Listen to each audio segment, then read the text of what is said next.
नमस्कार दोस्तों, आप सभी का स्वागत आज एक नए विषय पर जो पूरे देश भर में आज चर्चा का विषय रहा है दिन भर।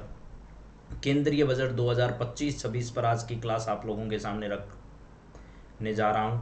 आज के 1 फरवरी के दिन जो केंद्र सरकार के द्वारा बजट प्रस्तुत किया गया केंद्रीय वित्त मंत्री निर्मला सीतारमण जी के द्वारा संसद में, उसका एक सार पूरे देश भर में चर्चा है बजट की। तो क्या कुछ खास है, किसके लिए खास है, और आप जो प्रतियोगी परीक्षाओं की तैयारी कर रहे हैं उनसे किस तरीके के सवाल इस बजट से रिलेटेड पूछे जा सकते हैं, उन सभी बिंदुओं की बातचीत हम लोग करेंगे। सबसे पहले जो है वो भारत की केंद्रीय वित्त एवं कॉरपोरेट कार्य मंत्री जो है निर्मला सीतारमण जी ने आज केंद्रीय बजट 2025-26 जो है वो प्रस्तुत किया। इस बजट का अनुमान जो है वो क्या है, यानी बजट 2025-26 में एक साल में अगले साल क्या क्या होना है उसका अनुमान जो है। कुल जो प्राप्तियां हैं वो होगी 34.96 लाख करोड़ रुपए की, बल्कि खर्च जो होने वाला है वो होने वाला है 50.65 लाख करोड़ रुपए का। अब बीच का जो डिफरेंस है वो क्या है सर, वो होगा भैया जी कर्ज। आप पर क्या होगा, वो होगा आप लोग कर्ज लेोगे। तो सीधी सी बात है, बजट हमेशा किसका होता है, घाटे का होता है। घाटा क्यों, आप लोगों के पास आय जो है वो तो है कम और आपकी लागत जो है वो ज़्यादा है, इसलिए बजट हमेशा किसका होता है, घाटे का बजट होता है। इस बात को आपको समझना है। जो कुल प्राप्तियां, निवल कर प्राप्तियां जो बता रही है, यानी टैक्स से जो प्राप्तियां है वो 28.37 लाख करोड़ रुपए के रहने का अनुमान है। और राजकोषीय जो घाटा है वो लगभग जीडीपी का 4.4% रहना है। यानी ये जो घाटा मैं आपको बता रहा हूँ, ये घाटा जो जीडीपी होगी उस जीडीपी का कितना होगा, जीडीपी का 4.4% रहने का क्या है, अनुमान इसके अंदर लगाया गया है। इसके बाद में सकल बाजार उधारियों की अगर बातचीत की जाए तो 14.82 लाख करोड़ रुपए रहने का अनुमान है। वित्त वर्ष 2025-26 में कैंपेक्स वे 11.21 लाख करोड़ रुपए का है, जो कि जीडीपी का 3.1% रहने का अनुमान है। तो कुल प्राप्तियां कितनी है, कुल व्यय कितना है, जीडीपी का जो है राजकोषीय घाटा जो है वो कितना है, ये ध्यान रखना है। इसके बाद सबसे पहले हम लोगों बजट के बारे में क्या क्या बातें आई उस पर बात करेंगे। विकास के प्रथम इंजन के रूप में बात की गई है कृषि के बारे में। तो कृषि के संबंध में बजट में क्या क्या नया रहा, क्या क्या विशेष रहा, उसकी अगर बातचीत की जाए तो प्रधानमंत्री धन धान्य कृषि योजना हम लोग लेकर आएंगे, ऐसा उनका कहना है। यानी प्रधानमंत्री धन धान्य कृषि योजना जो है वो विकासशील कृषि जिला कार्यक्रम है और राज्यों की भागीदारी से प्रधानमंत्री धन धान्य कृषि योजना का शुभारंभ किया जाएगा। और इस कार्यक्रम में मौजूदा योजनाओं और विशिष्ट उपायों के अभिसरण के माध्यम से कम उत्पादकता, कम उपज, औसत से कम ऋण मानदंडों वाले 100 जिलों को शामिल किया जाएगा। ये कार्यक्रम 1.7 करोड़ किसानों को मदद देने की संभावना है। आपसे सीधा सवाल पूछा जाएगा कि प्रधानमंत्री धन धान्य कृषि योजना कितने जिलों में शुरू किया जाएगा, तो देश के 100 जिलों में इसे शुरू किया जाएगा। और ये जो है वो 1.7 करोड़ किसानों को इससे लाभ होगा और उन जिलों में शुरू होगा जहां पर उत्पादकता कम है, जहां उपज कम है और औसत से कम ऋण मापदंड वाले ऐसे 100 जिलों में इस योजना को शुरू किया जाएगा। तो प्रधानमंत्री धन धान्य कृषि योजना जरूर ध्यान रखिएगा। इसके बाद में ग्रामीण समृद्धि और लचीला निर्माण। ग्रामीण समृद्धि और लचीला जो निर्माण है वो क्या है, तो राज्यों की भागीदारी से संबंधित है। ग्रामीण समृद्धि और लचीला निर्माण है एक व्यापक बहु क्षेत्रीय कार्यक्रम आरंभ किया जाएगा ताकि कौशल निवेश प्रौद्योगिकी के माध्यम से कृषि क्षेत्र में कम रोजगार का समाधान होगा और ग्रामीण अर्थव्यवस्था में नई जान जो है वो आएगी। पहले चरण में इसे भी 100 विकासशील कृषि जिलों के अंदर जो है वो शुरू किया जाएगा। यानी ग्रामीण समृद्धि और लचीला निर्माण का तरीका यह है कि ऐसे क्षेत्रों में इस कार्यक्रम को शुरू किया जाएगा जिसके माध्यम से और ज़्यादा कृषि क्षेत्र में रोजगार कैसे उत्पन्न किए जा सकते हैं, इस क्षेत्र में कैसे कौशल को, निवेश को, प्रौद्योगिकी को और ज़्यादा बढ़ाया जा सकता है, ऐसे 100 विकासशील जो कृषि जिले हैं उनमें इसे शुरू किया जाएगा। इसके बाद अगला है दलहन में आत्मनिर्भरता। दलहन में सरकार तूर, उड़द और मसूर पर विशेष ध्यान देने के साथ 6 वर्षीय दलहनों में आत्मनिर्भरता मिशन जो है वो प्रारंभ करेगी। और केंद्रीय एजेंसियां नेफेड और एनसीसीएफ जो है, एनसीसीएफ 4 वर्षों के दौरान किसानों को ये दालें खरीदेगी। किसानों से जो है वो 4 वर्षों तक लगातार दालें खरीदेगी और 6 वर्ष के लिए दलहनों में आत्मनिर्भरता मिशन जो है वो शुरू किया जाएगा। इसमें 3 प्रकार की दाल, तूर है, उड़द है और मसूर है, इनको शामिल किया जाएगा। सब्जियों और फलों के लिए व्यापक कार्यक्रम होगा। उत्पादन, प्रभावी आपूर्तियों, प्रसंस्करण, किसानों के लिए लाभकारी मूल्यों को बढ़ाने के लिए राज्यों की भागीदारी से एक व्यापक कार्यक्रम जो है वो इसको सब्जी और फल को लेकर के उसके प्रसंस्करण, उसकी आपूर्ति, उसके उत्पादन को लेकर शुरू किया जाएगा। पिछले दिनों आपने हल्दी बोर्ड के बारे में सुना होगा, लेकिन अब देश में बिहार में एक नया बोर्ड गठित किया जाएगा। आपने बड़े मखाने का नाम सुना होगा, वाइट वाला, जो बिहार में मुख्यतः उत्पादित होता है। वो जो मखाना है उसके लिए अलग से बोर्ड जो है वो सरकार गठित करने जा रही है। तो बिहार में एक मखाना बोर्ड का गठन किया जाएगा। मखानों का उत्पादन, प्रसंस्करण, मूल्य संवर्धन और विपणन में सुधार लाने के लिए बिहार में मखाना बोर्ड का गठन किया जाएगा। तो बजट जो है 25-26 के अंदर सरकार ने किस राज्य में मखाना बोर्ड का गठन करने की घोषणा की, तो आपको जवाब देना है बिहार में। अगला है राष्ट्रीय उच्च पैदावार बीज मिशन भी शुरू किया जाएगा। राष्ट्रीय उच्च पैदावार बीज मिशन शुरू किया जाएगा, जिसका उद्देश्य अनुसंधान इकोसिस्टम को मजबूत करना, लक्षित विकास और उच्च पैदावार वाले बीजों का प्रसार करना और बीजों की 100 से अधिक किस्मों को वाणिज्यिक स्तर पर क्या कराना है, उपलब्ध कराना है। राष्ट्रीय उच्च पैदावार बीज मिशन के द्वारा उच्च क्वालिटी का बीज जो है वो किसानों तक पहुंचे, इसके लिए केंद्र सरकार द्वारा प्रयास किया जाएगा। इसके बाद में मत्स्य उद्योग को लेकर के अंडमान और निकोबार तथा लक्षद्वीप जैसे द्वीपों पर विशेष ध्यान देकर भारतीय विशिष्ट आर्थिक क्षेत्र और गहरे समुद्रों से निरंतर मछली पकड़ने को बढ़ावा देने के लिए एक फ्रेमवर्क जो है वो सरकार लाएगी। कपास उत्पादक मिशन, कपास के उत्पादन को बढ़ावा देने के लिए कपास उत्पादक मिशन शुरू किया जाएगा। कपास की खेती की उत्पादकता और निरंतरता में पर्याप्त सुधार लाने के लिए 5 वर्षीय मिशन की घोषणा की गई है और कपास की अधिक लंबे रेशे वाली किस्मों को इससे क्या किया जाएगा, बढ़ावा दिया जाएगा, ऐसा आपको सोचना है। इसके बाद में किसान क्रेडिट कार्ड के माध्यम से अधिक ऋण उपलब्ध करवाया जाएगा। किसान क्रेडिट कार्ड जो मिलता है किसानों को, जो सहकारी समितियों से ऋण लिया जाता है, उसमें 5 लाख से बढ़ाकर 3 लाख से बढ़ाकर 5 लाख जो है ऋण की सीमा की जाएगी। यानी जो सहकारी समितियों से ऋण मिलता है उससे 3 लाख से बढ़ाकर सरकार ने 5 लाख करने का क्या कर लिया है, फैसला कर लिया इस बजट में किसान क्रेडिट कार्ड के माध्यम से। असम में यूरिया संयंत्र जो है वो स्थापित किया जाएगा। देखिए बिहार में जो है वो मखाना बोर्ड का गठन किया जाएगा, असम में यूरिया संयंत्र। नामरूप असम में 12.7 लाख मीट्रिक टन की वार्षिक उत्पादन क्षमता वाला एक संयंत्र लगाया जाएगा। तो आपसे सीधा सवाल पूछा जाएगा कौन सा ऐसा राज्य है जहां पर यूरिया संयंत्र की स्थापना की जाएगी, तो आपको नामरूप जगह का नाम याद रखना है। नामरूप असम के अंदर, नामरूप असम के अंदर इस प्रकार का बोर्ड जो है वो क्या किया जाएगा, गठित किया जाएगा। अब है दूसरे विकास के इंजन के बारे में, हमने पहले भी इंजन के बारे में, कृषि के बारे में बात की। अब हम लोग जो है वो एमएसएमई सेक्टर के बारे में बात करते हैं।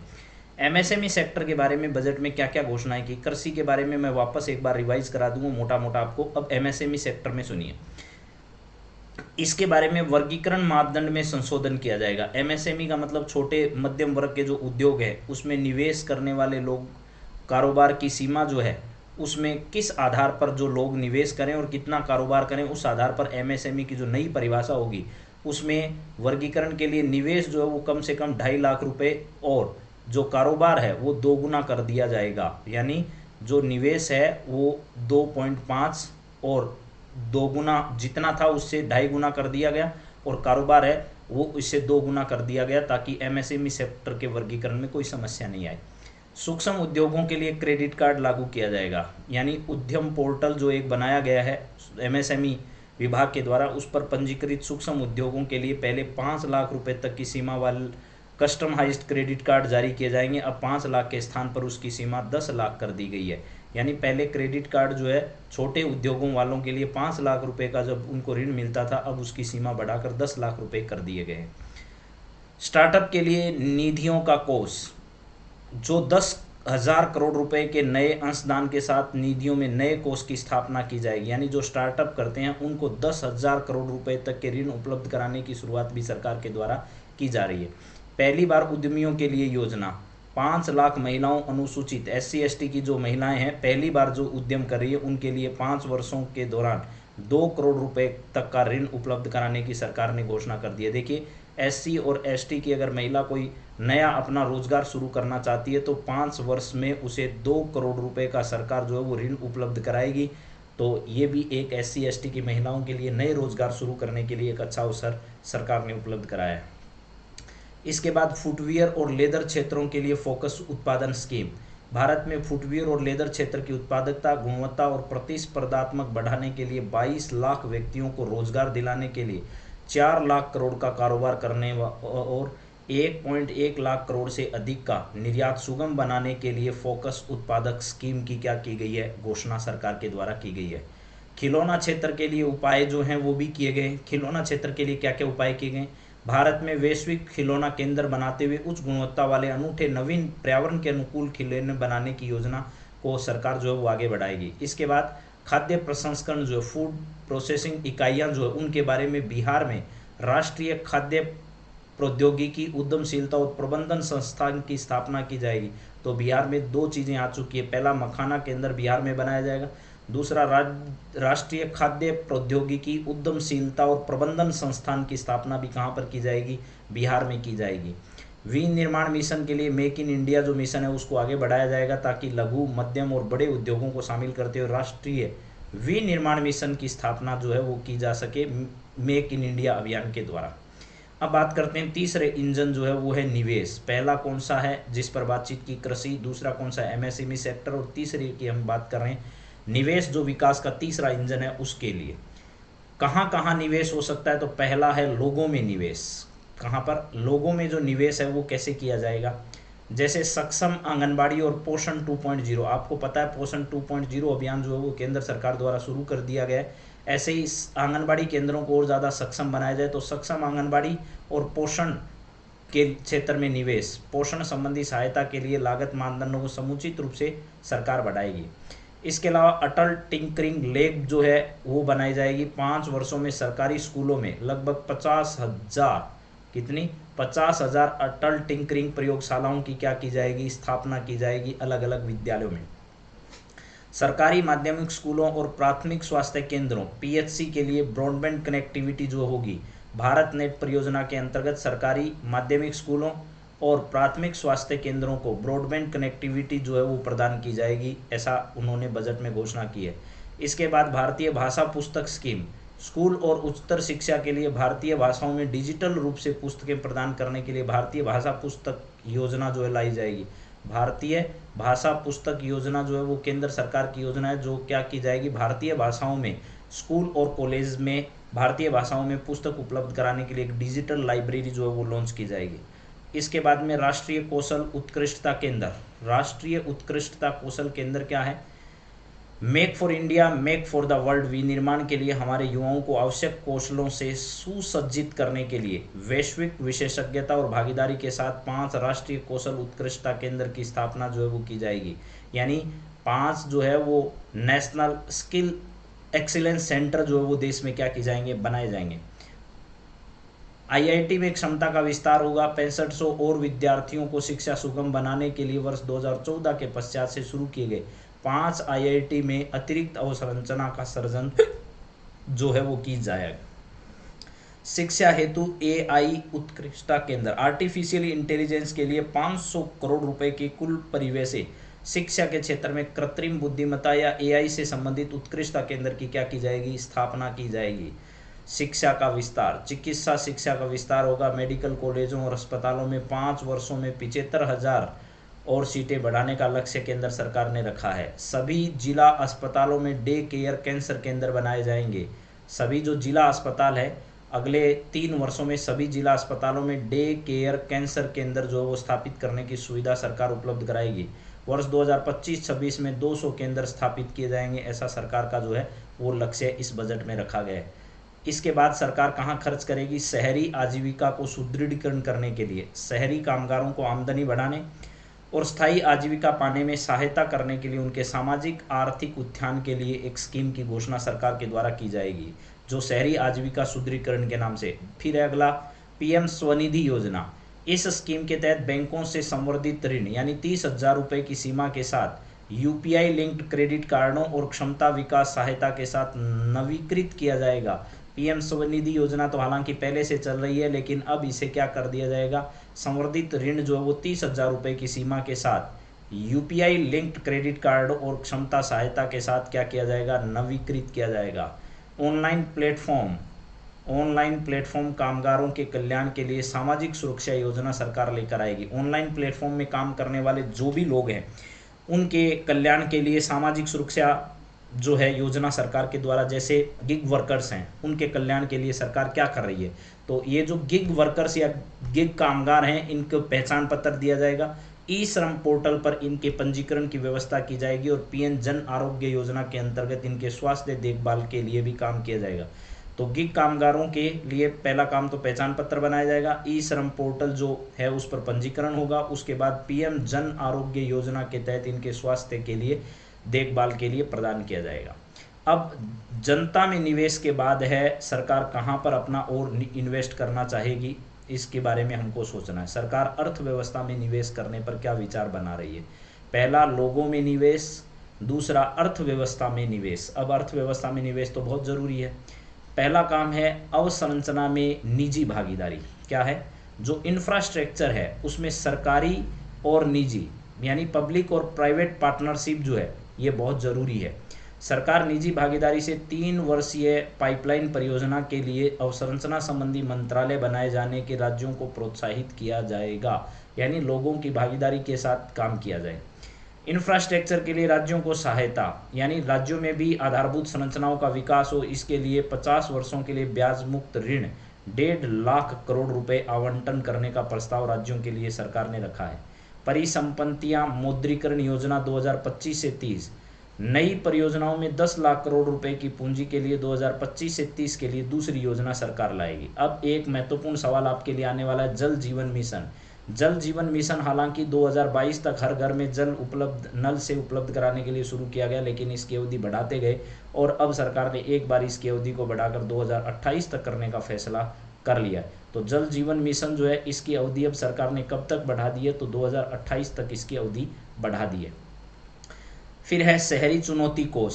शहरी चुनौती कोष क्या है, 1 लाख करोड़ रुपए के शहरी चुनौती कोष की घोषणा सरकार ने 2025-26 के लिए 10,000 करोड़ रुपए के आवंटन के प्रस्ताव के साथ वर्दी केंद्रों के रूप में शहरों का रचनात्मक पुनर्विकास और जल एवं स्वच्छता के लिए प्रस्ताव लागू करने के लिए उपयोग किया जाएगा। ऐसा सरकार का कहना है कि शहरों में आने वाली चुनौतियों के विकास के लिए या उनसे निपटने के लिए शहरी चुनौती कोष का गठन किया जाएगा, जो कि 2025-26 के लिए लगभग 10,000 करोड़ रुपए का होगा।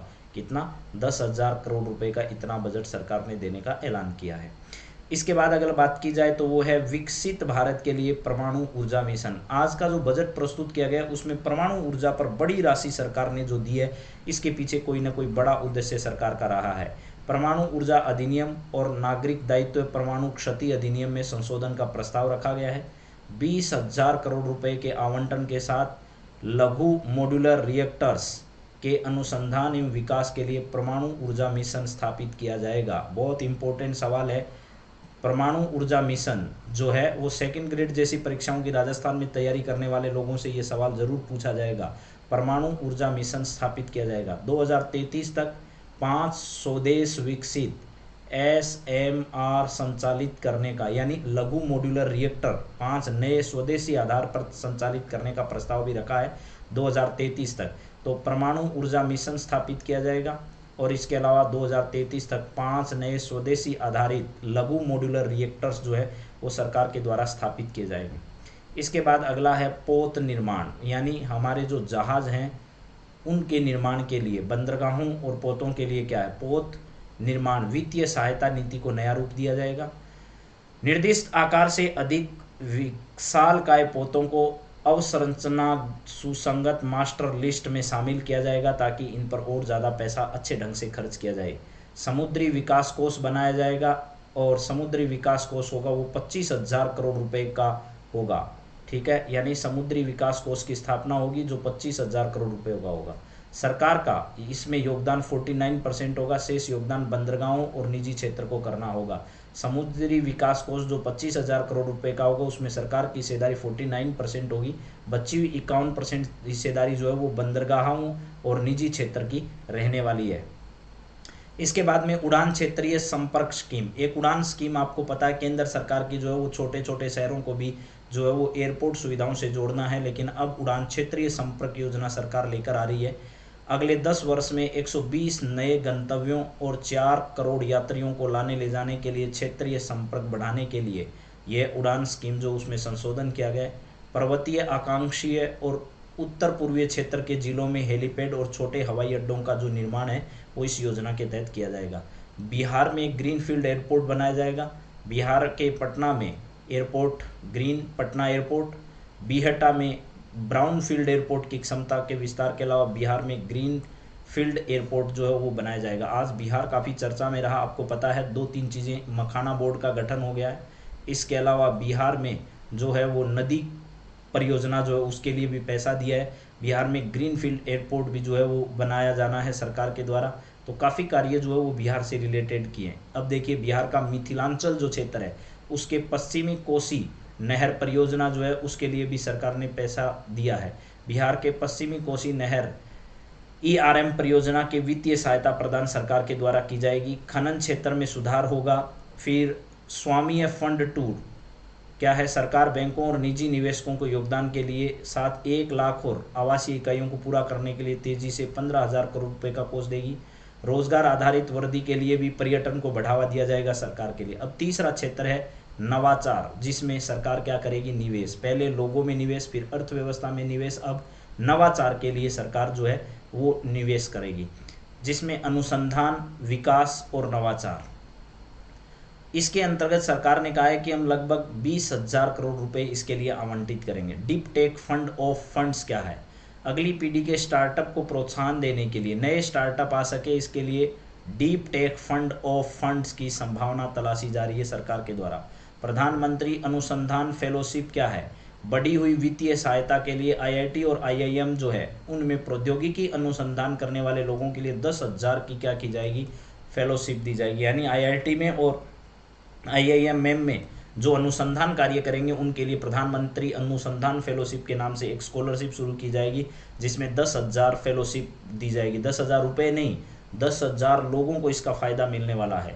फसल जर्म प्लाज्म के लिए जीन बैंक की स्थापना, भावी खाद्य और पोषण सुरक्षा के लिए 10 लाख जर्म प्लाज्म लाइसेंस जो है लाइंस के साथ दूसरा जीन बैंक जो है वो स्थापित किया जाएगा सरकार के द्वारा। नेशनल जियोस्पेटियल मिशन, बुनियादी जियोस्पेटियल अवसंरचना और डाटा विकास करने के लिए नेशनल जियोस्पेटियल मिशन जो है इसकी सरकार के द्वारा क्या की गई है, घोषणा की गई है। अगला बहुत इंपॉर्टेंट सवाल है शिक्षा क्षेत्र से जुड़े हुए लोगों के लिए, ज्ञान भारतम मिशन। ज्ञान भारतम मिशन में क्या होगा, शैक्षिक संस्थानों, संग्रहालयों, निजी संग्रहकर्ताओं के साथ पांडुलिपि विरासत के सर्वेक्षण, प्रलेखन और संरक्षण के लिए ज्ञान भारतम मिशन बनाने का प्रस्ताव है। इसके तहत 1 करोड़ से अधिक पांडुलिपियां इसके अंतर्गत क्या की जाएगी, शामिल की जाएगी, ऐसा आपको ध्यान रखना है। और अवसंरचना के अलावा अब हमारा तीसरे के बाद चौथा महत्वपूर्ण इंजन जो आता है वो आता है विकास के चतुर्थ इंजन के रूप में जो है वो निर्यात। पहला है निर्यात संवर्धन मिशन जो है वो सरकार के द्वारा MSME सेक्टर के अंदर लाया जाएगा। MSME सेक्टर और वित्त मंत्रालय के द्वारा क्या किया जाएगा, निर्यात संवर्धन मिशन स्थापित किया जाएगा। भारत ट्रेड नेट, व्यापार प्रलेखन और वित्त पोषण समाधानों के लिए अंतर्राष्ट्रीय व्यापार के लिए भारत ट्रेड नेट BTN स्थापित किया जाएगा। GCC के लिए राष्ट्रीय रूपरेखा, उभरते टियर 2 शहर जो हैं उनके वैश्विक क्षमता और केंद्र प्रोत्साहनों के लिए सरकार ऐसा करेगी। फ्यूल के रूप में सुधार कैसे होगा, वित्तीय क्षेत्र में सुधार और विकास कैसे किया जाएगा, तो बीमा क्षेत्र में FDI जो है FDI, ठीक है, फिक्स्ड डिपॉजिट इन्वेस्टमेंट जो है उसमें संपूर्ण प्रीमियम का निवेश करने वाली जो कंपनियां हैं उसके लिए बीमा क्षेत्र में FDI की सीमा जो है 74 से बढ़ाकर अब कितने कर दी है, 100% करने का ऐलान सरकार के द्वारा कर दिया गया है। इसके अलावा NFFID द्वारा क्रेडिट वर्दी सुविधा, NFFDI संरचना जो इसमें कॉरपोरेट बॉन्ड के उद्देश्य से आंशिक ऋण, ये इतनी आपके लिए इंपॉर्टेंट नहीं है, जो इस सेक्टर से जुड़े हुए लोग हैं उनको ज़्यादा बातें जो है वो समझ आ रही होगी। ग्रामीण क्रेडिट स्कोर जो है इसमें क्या होगा कि सार्वजनिक क्षेत्र के जो बैंक हैं SHG सदस्य और ग्रामीण क्षेत्र के लोगों की ऋण आवश्यकताओं को पूरा करने के लिए ग्रामीण क्रेडिट स्कोर जो उसको फ्रेमवर्क विकसित करेगी सरकार। पेंशन उत्पादों के विनियम, संयमन और विकास के लिए एक फोरम की स्थापना करेगी। इसके बाद में विनियामक सुधार और उच्च स्तरीय समिति जो है उसके द्वारा गैर वित्तीय क्षेत्र से संबंधित नियम जो है उसके लिए लाइसेंस सरकार जारी करेगी। राज्यों का निवेश अनुकूल सूचकांक जो है वो सरकार के द्वारा जारी किया जाएगा। 2025 में राज्यों का निवेश अनुकूल सूचकांक शुरू किया जाएगा, यानी राज्य कितना निवेश करते हैं, उसकी निवेश की स्थिति क्या है, इसको परखने के लिए, इसको जांच करने के लिए राज्यों का निवेश कैसा रहा, इसके लिए निवेश अनुकूल सूचकांक 2025 जारी किया जाएगा। जन विश्वास विधेयक 2.0, जन विश्वास विधेयक 2.0 में 100 से अधिक प्रावधानों को गैर आपराधिक बनाने के लिए सरकार जो है वो प्रस्ताव लेकर आएगी। अब बात करते हैं टैक्स के संदर्भ में जो सबसे ज़्यादा चर्चा में आया वो क्या है। आज पूरे दिन से जो बजट चला उसमें सबसे ज़्यादा चर्चा का विषय रहा आपका टैक्स। तो डायरेक्ट टैक्स जो आपकी जेब पर पड़ने वाला, यानी किसी भी कर्मचारी के, किसी भी कमाई करने वाले व्यक्ति के जो टैक्स उसको डायरेक्ट पे करना पड़ता है उसको डायरेक्ट टैक्स कहते हैं। नई कर व्यवस्था के अंतर्गत 12 लाख रुपए तक की आय, यानी विशिष्ट दर जैसे पूंजीगत लाभ को छोड़कर 1 लाख रुपए प्रति माह औसत आय पर कोई आयकर अब नहीं देना होगा। यानी कि मध्यम वर्ग या नौकरी पैसे वाले जो लोग हैं, जिनकी लगभग 50,000 रुपये से लेकर 1 लाख 1.5 लाख रुपए तक की जिनकी क्या रहती है वार्षिक आय रहती है, उन आय वाले लोगों को 12 लाख रुपए तक की आमदनी तक अब कोई टैक्स नहीं देना होगा। ये मध्यम वर्ग के लिए बड़ी खुशखबरी की बात मानी जा सकती है। वेतनभोगी करदाताओं के लिए यह सीमा 75,000 रुपये की मानक कटौती के कारण जो है वो 12.75 लाख, अगर नौकरी करने वालों की 12.75 लाख रुपए है तो भी उसे कोई टैक्स नहीं देना होगा। यह नई संरचना के नई संरचना मध्यम वर्ग के करों की काफ़ी कम करेगी, घरेलू उपभोग, बचत, निवेश को बढ़ावा देगी और उनके पास अधिक धनराशि अब उपलब्ध रहेगी। नया आयकर विधेयक भी अध्यायों और दोनों शब्दों दोनों की दृष्टि से सुस्पष्ट प्रत्यक्ष होगा, करदाताओं और कर प्रशासन के लिए समझने में आसान होगा, जिससे यह सुनिश्चितता आएगी और मुकदमेबाजी कम होगी। अप्रत्यक्ष करों में लगभग 1 लाख करोड़ रुपए का परित्याग भी हो पाएगा। अब जो कर की नई प्रणाली है उसमें आप देख सकते हैं 4 लाख तक जो है नई कर व्यवस्था में संशोधित कर संरचना नियमानुसार है। 0 से 4 लाख रुपए तक 0, फिर 4 से 8 लाख रुपए तक 5%, 8 से 12 लाख रुपए तक 10%। ये जो मामला है अब वो मामला आपके पास क्या हो जाएगा, यहाँ तक TDS ये सब जो हैं वो तर्क संगत तरीके से सरकार के द्वारा कम किए जाएंगे। जैसे वरिष्ठ नागरिकों के लिए ब्याज पर कटौती की सीमा 50,000 रुपये से दोगुनी कर 1 लाख रुपए तक कर दी गई है। वरिष्ठ नागरिकों को जो ब्याज में कटौती मिलेगी अब वो जो है वो 1 लाख रुपए कर दी गई। किराए पर TDS के लिए वार्षिक सीमा 2.40 लाख रुपए से बढ़ाकर अब 6 लाख रुपए कर दी है। TDS जो मिलता था पहले वो उसकी वार्षिक सीमा 2.40 लाख रुपए थी, अब वो बढ़ाकर क्या कर दिए 6 लाख रुपए कर दिए। भारतीय रिजर्व बैंक की उदारीकृत धन प्रेषण स्कीम जो है LRS जो है, इसके अंतर्गत TCS की सीमा जो है वो 7 लाख रुपए से बढ़ाकर 10 लाख रुपए कर दी है। उच्च TDS कटौती के प्रावधान में केवल गैर पैन मामलों पर ही लागू होंगे। ये सब आपको बातें ज़्यादा ध्यान रखने वाली नहीं है, हालांकि आपके काम की भी नहीं है, क्योंकि अभी तैयारी करने वाले लोगों के मुख्यतः जो योजनाओं से संबंधित है, जो टैक्स से संबंधित है, वो बातें मैंने बता दी है। और अनुपालन जो है उसको, अनुपालन बोझ को कम करना जो है वो सरकार की मुख्य जवाबदारी है। जैसे कोई छोटा धर्मार्थ न्यास संस्था है, पंजीकृत अवधि जो उसकी 5 वर्ष से बढ़ाकर 10 वर्ष कर दी है। करदाताओं को अपने स्वामित्व वाली संपत्तियों के लिए शून्य वार्षिक मूल्य का दावा बिना किसी शर्त के कर सकता है, ऐसा उसमें लिखा है। अब व्यवसाय करने वाले लोगों के लिए भी लिखा है इन्होंने कि भाई 3 वर्षों की ब्लॉक अवधि के लिए अंतर्राष्ट्रीय लेन देन के मामलों में मूल्य निर्धारण हेतु एक योजना की शुरुआत जो है वो की जाएगी। अंतर्राष्ट्रीय कराधान या टैक्सेशन जो है उसमें विवादों को कम करने के लिए निश्चित जो है नियम बनाए जाएंगे। 29 अगस्त 2024 या इससे पश्चात व्यक्तियों द्वारा राष्ट्रीय बचत स्कीम NSS से किए गए आहरण पर छूट मिलेगी और NPS वात्सल्य खातों के लिए भी ऐसी व्यवस्था जो है उसको समग्र सीमाओं के दिन सामान्य NPS खातों के लिए भी उपलब्ध रहेगी। रोजगार के बारे में, निवेश के बारे में उन्होंने कहा है कि इलेक्ट्रॉनिक और विनिर्माण स्कीमों के लिए निश्चितता रहेगी और सरकार इनको लेकर इलेक्ट्रॉनिक और विनिर्माण सुविधाएं स्थापित और संचालित करने के लिए भी सरकार ने आगे कदम बढ़ाए। अंतर्देशीय जहाज़ों के लिए टन भार जो है योजना में उसमें संशोधन किया जाएगा। स्टार्टअप के लिए निगमन का विस्तार किया जाएगा, 5 वर्ष तक की अवधि का विस्तार स्टार्टअप क्षेत्र के लिए होगा। वैकल्पिक निवेश के लिए अलग अलग निधियां बनाई जाएगी। सोवरेन और पेंशन निधियों के लिए निवेश तिथि का और विस्तार होगा। अप्रत्यक्ष टैक्स में अगर बातचीत की जाए तो औद्योगिक वस्तुओं के सीमा शुल्क ढांचे का क्या किया जाएगा, युक्तिकरण सरकार के द्वारा किया जाएगा। और अप्रत्यक्ष करों में 2600 करोड़ रुपए के राजस्व का परित्याग भी इसके अंतर्गत क्या होगा, शामिल किया जाएगा।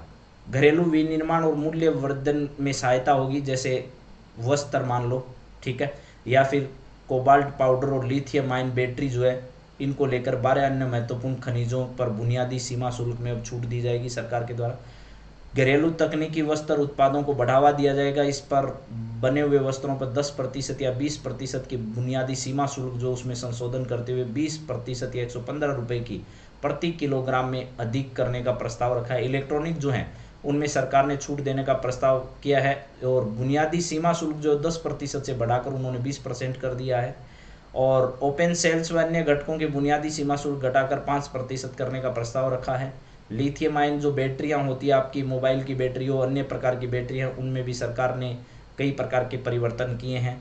और पोत एवं परिवहन के लिए भी सरकार ने बुनियादी सीमा शुल्क में छूट दी है। दूरसंचार में कैरियर ग्रेड जो है स्विच बुनियादी सीमा शुल्क 20% से घटाकर 10% कर दिया गया। हस्तशिल्प क्षेत्र में निर्यात की अवधि 6 महीने से बढ़ाकर अब 1 वर्ष कर दी गई है। आवश्यकता पड़ने पर अगले 3 महीनों के लिए भी बढ़ाई जा सकती है। चमड़े की जो वस्तुएं जैसे वेट ब्लू लेदर पर बुनियादी सीमा शुल्क में पूर्ण छूट दे दी है सरकार ने। समुद्री उत्पाद जैसे मछली है, झींगा मछली आदि में जो है वो बुनियादी सीमा शुल्क 30% से घटाकर 5% कर दिया गया है। और इनमें भी झींगा जैसी है, इसमें भी 15% से घटाकर 5% कर दिया गया। रेल की वस्तुओं के घरेलू एमआरओ, रेल वस्तुओं के लिए घरेलू एमआरओ में वायुयानों जलपोतों में मरम्मत के लिए आयातित एमआरओ के समान ही छूट का लाभ प्रदान किया जाएगा। ऐसी वस्तुओं के निर्यात की समय सीमा 6 महीने से बढ़ाकर 1 वर्ष सरकार के द्वारा की गई है। ऐसे कई काम सरकार ने जो है वो किए हैं। लेकिन आपके लिए ज़्यादा जो कारगर बातें थी वो जो स्टार्टिंग में मैंने कुछ योजनाएं बताई है, कुछ महत्वपूर्ण बातें बताई है, वही ज़्यादा इम्पोर्टेंट है। जैसे एक बार मैं मोटी मोटी बात बता देता हूँ जो आपके काम की है। सबसे पहला, सरकार की कुल प्राप्तियां अनुमान कितना और कुल व्यय कितना है, तो 34.96 लाख करोड़ रुपए सरकार की कुल प्राप्तियों का अनुमान है और 50.65 लाख करोड़ रुपए सरकार का जो है वो व्यय का अनुमान है। जो कि राजकोषीय घाटा जो है वो जीडीपी का 4.4% रहेगा। ये सबसे इम्पोर्टेंट सवाल है आज का। इसके लिए फिर कृषि से जुड़े हुए प्रधानमंत्री धन धान्य कृषि योजना जो है वो लाई जाएगी। देश के 100 जो हैं जिले उनमें उसे लागू किया जाएगा। ग्रामीण समृद्धि और लचीला बनाने के लिए 100 विकासशील क्षेत्रों में विकासशील कृषि जिलों में जो है वो ग्रामीण समृद्धि और लचीला निर्माण केंद्र जो है वो बनाए जाएंगे। इसके बाद में तूर, उड़द और मसूर के लिए दलहनों में आत्मनिर्भरता मिशन शुरू किया जाएगा। सब्जियों के लिए भी व्यापक कार्यक्रम बनाया जाएगा। बिहार में मखाना बोर्ड का गठन होगा। राष्ट्रीय उच्च पैदावार बीज मिशन शुरू किया जाएगा। इसके बाद में कपास के उत्पादन के लिए कपास उत्पादकता मिशन शुरू किया जाएगा। किसान क्रेडिट कार्ड योजना के अंतर्गत जो 3 लाख रुपए तक का रेवेन्यू मिलता था अब वो 5 लाख रुपए तक का मिलेगा। असम में यूरिया संयंत्र स्थापित किया जाएगा। इसके बाद में आपके लिए इम्पोर्टेंट बात है, भारत में पहली बार जो है उद्यमियों के लिए योजना जो लाई गई उसमें SC ST को 5 लाख रुपए 5 वर्षों में 2 करोड़ रुपए तक का जो है वो ऋण मिल सकेगा, ठीक है। और स्टार्टअप के लिए 10,000 करोड़ रुपए के नए बजट का भी प्रावधान किया गया है। खिलौनों के क्षेत्र के लिए भी खिलौना वैश्विक खिलौना केंद्र जो है वो देश में बनाए जाएंगे। खाद्य प्रसंस्करण के लिए बिहार में राष्ट्रीय खाद्य प्रौद्योगिकी उद्यमशीलता व प्रबंधन संस्था बनाई जाएगी। मेक इन इंडिया मिशन जो उसके लिए विनिर्माण क्षेत्र में भी और ज़्यादा काम किए जाएंगे। सक्षम आंगनबाड़ी और पोषण 2.0 की शुरुआत की जा रही है। अटल टिंकरिंग लैब की स्थापना की जाएगी जिसमें 50,000 अटल टिंकरिंग लैब जो है वो 5 वर्षों में स्थापित होगी।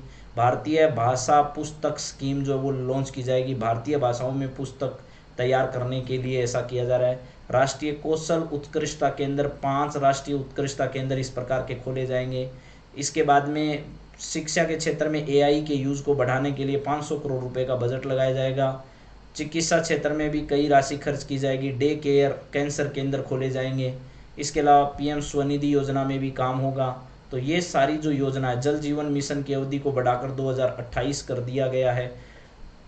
ठीक है साहब, परमाणु ऊर्जा मिशन जो है ये लाया जाएगा, जिसमें 2033 तक जो है 5 स्वदेशी आधारित लघु मॉड्यूलर रिएक्टर्स बनाए जाएंगे। 20,000 करोड़ का बजट इसको दिया गया है, ये महत्वपूर्ण है। उड़ान क्षेत्रीय संपर्क स्कीम की शुरू की जाएगी, जिसमें पूर्वोत्तर और कुछ छोटे छोटे जगह पर उड़ान योजनाएं शुरू की जाएगी। बिहार में ग्रीनफील्ड एयरपोर्ट बनाया जाएगा। बिहार में ही मखाना बोर्ड का गठन होगा। पश्चिमी कोसी नहर परियोजना जो है, इसको लेकर के वित्तीय सहायता केंद्र सरकार प्रदान करेगी, ताकि मिथिलांचल बिहार में सुधार हो सके। तो ये सारी बातें मैंने आप लोगों से जो की है। प्रधानमंत्री अनुसंधान फेलोशिप शुरू की जाएगी। ज्ञान भारत मिशन जो है वो जुड़ा हुआ है किससे? शैक्षिक संस्थानों के संग्रहालय, निजी संग्रहकर्ता और पांडुलिपि जो विरासत है उसको शामिल करने के लिए ज्ञान भारतम मिशन शुरू किया जाएगा। तो इस प्रकार के सारे कार्य इसके तहत किए जाएंगे, और इन्हीं सब बिंदुओं को बजट में जो है वो ऐड किया गया है। मैं उम्मीद करता हूं कि आपको सारी बजट की जो बातें हैं वो कुछ हद तक समझ में आने का प्रयास किया होगा। अगर 10 सवाल भी आप इस पूरी क्लास से याद रख पाए तो मुझे लगता है आपके लिए बेहतर होगा। केंद्रीय बजट 2025-26 की मुख्य बातें मैंने आपके सामने रखी, और उम्मीद है कि आपको ये सब बात समझ आई होगी। आप सबसे फिर मिलते हैं नई बातचीत के साथ। Thank you, have a nice day.